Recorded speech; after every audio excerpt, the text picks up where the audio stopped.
So Kiwis can fly. I hope you have no doubt about that. I think there's proof from all of that I have put before you.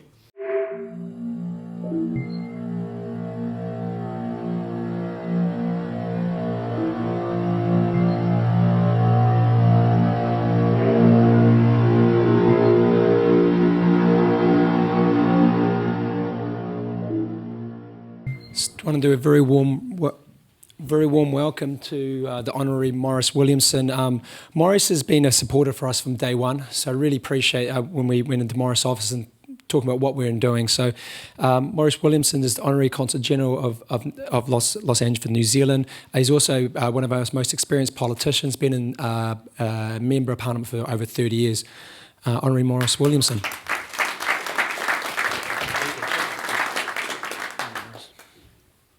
Well, a very good morning to you, ladies and gentlemen. Do I need a microphone?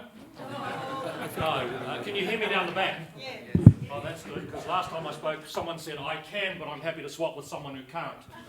So, no, I'm not going to use it if I don't have to. I'd rather get started. Look, thank you for the invite to come along and speak to you on a subject which I really didn't know anything about, but then as a politician, I've done that for 30 years. Kiwis can fly. I thought, what am I going to do? I felt a little bit like Elizabeth Taylor's 8th husband. I sort of know what's expected of me, but how will I make it interesting for you? Well, just a little bit of background. Was a Member of Parliament for a long time, carried a lot of portfolios over the years. That's just some of them. There was a lot more. And when I was appointed back in New Zealand as the Consul-General to Los Angeles, was the same time as the American elections for your president. And the local paper, or the papers in New Zealand ran the cartoon that the Kiwis think Trump's a shoo-in because they're sending a matching loose cannon instead of a diplomat, which is a bit cruel, I think, but never mind. So, to the subject, to the matter at hand, Kiwis can fly. Well, I sort of feel a little bit like Jim Jones in Guyana. I want you to drink the Kool-Aid, I want you to get the religion of Kiwis can fly, because I'm going to show you some facts. Now, there's a lovely old Latin saying, contra vera nihil obstat. Against fact, there is no argument. And New Zealand, as a small country, smaller than a modest city elsewhere in the world, is number one in so many fields it's not funny. And being number one matters. The old saying, when you're not the first dog in the sled team, the view never changes. Okay, so Kiwis can fly. I've got pictures of it. I've even got pictures from 1983. Now, 1983 was a great year. Rod Dixon is going to speak to you next, I think, won the New York Marathon. Chris Lewis went to the Wimbledon final, and Lorraine Downs from my electorate of Pakuranga won the Miss Universe contest. We've got a lot of beautiful people in Pakuranga. Unfortunately, I didn't carry on the tradition. So 1983, Kiwi flies home to win the 1980. He came from last in the field into the home straight and flew past the entire field of horses to win. So Kiwis can fly. But let's take you through some real examples.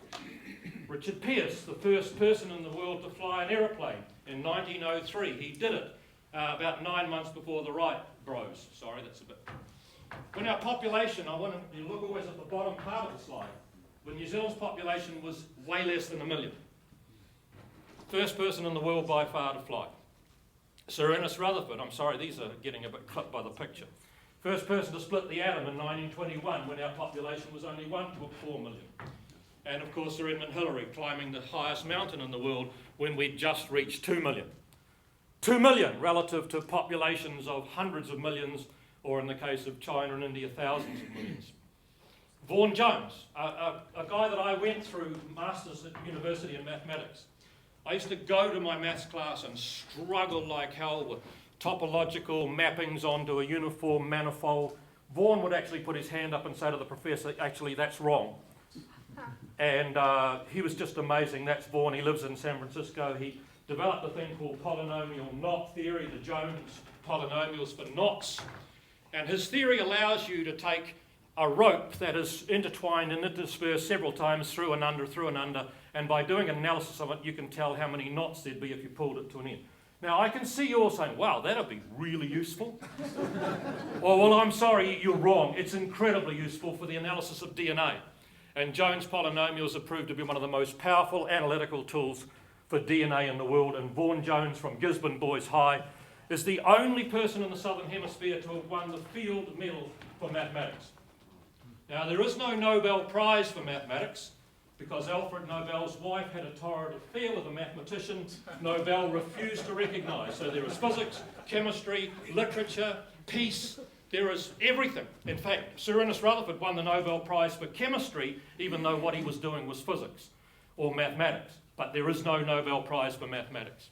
So we've had this list, and I'm sorry, this is going to be just a handful of people as they come up. There are so many more, and I haven't put any of the ones that are presenting today because they are added to the list of people who have just done. Bruce McLaren, you will drive around LA every now and then and see one of the most expensive cars you will ever find in America called the McLaren. And no one knows that that was devised by a Kiwi called Bruce McLaren, who was a motor racing driver. Maurice Wilkins and his work on the DNA helix got a Nobel laureate for it. Just heaps and heaps of people from the arts, from sport, from culture, from business, all coming from a place smaller than a modest city. So whenever you see New Zealand up on a thing, always compare us to how we look relative to Sydney or Melbourne. And don't keep looking at us relative to huge countries because we never are. Our rankings in the world are amazing. We are the current Rugby World Cup champions. I'm not changing that bloody slide. I don't care what you want. I'm not changing the slide, all right? And we can fly even when we're on the water. So we're an aquatic flyer as well.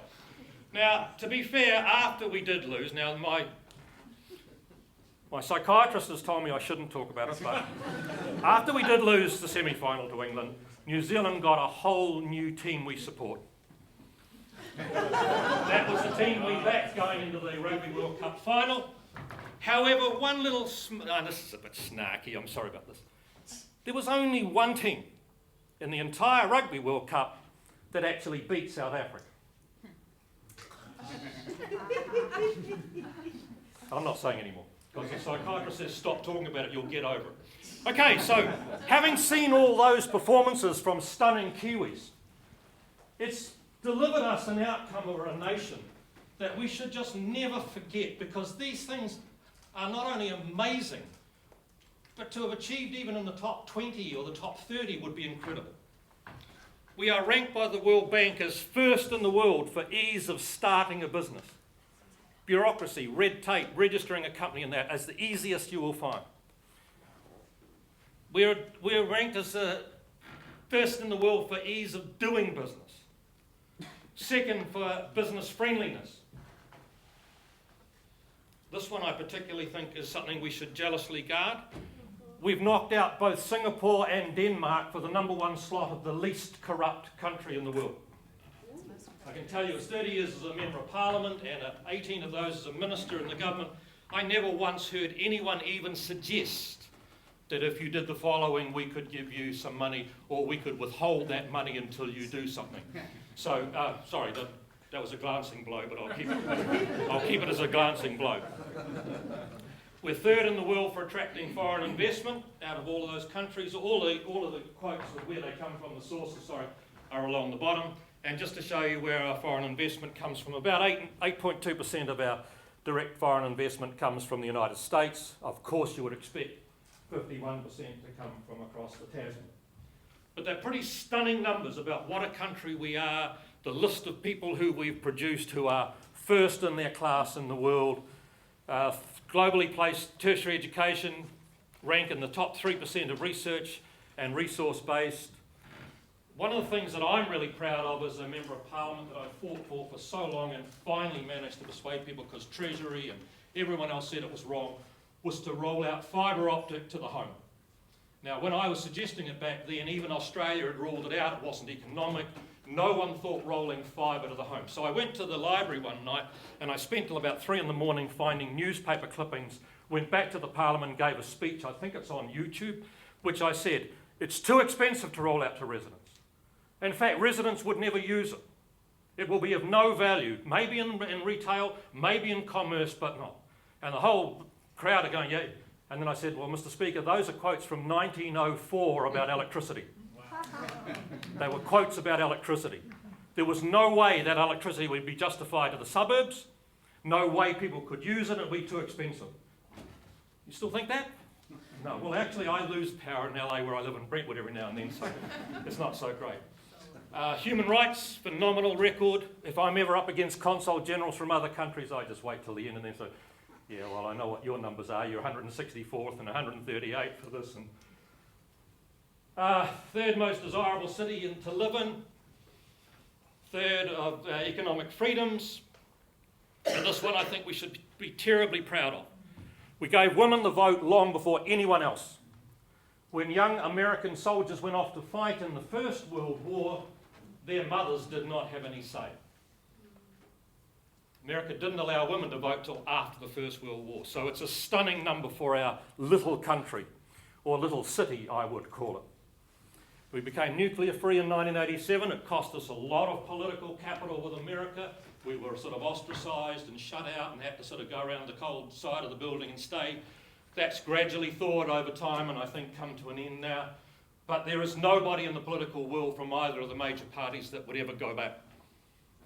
It's one of these things that you can measure by who would ever go back. 8th in the world for happiness. Not sure that's exactly relevant, but I think this one's cool. Recently, Credit Suisse published that we are the 5th wealthiest nation in the world, but the thing on the right is more important. Our median wealth is 5th. There are other countries that are incredibly wealthy, but their median was out in the toilet somewhere. So really, really, really rich and a whole lot of poor. Whereas in New Zealand, the wealth is way more evenly distributed. Stunning. Only Switzerland, Hong Kong, the United States and Australia are ahead of us. The Olympic gold medal count. We are 6th on the table of all times on a per capita basis for Olympic gold medals. And in this city, Los Angeles, in 1984, when they hosted the Olympics, New Zealand won 8 gold medals, Australia won 4. Okay, yeah, go on.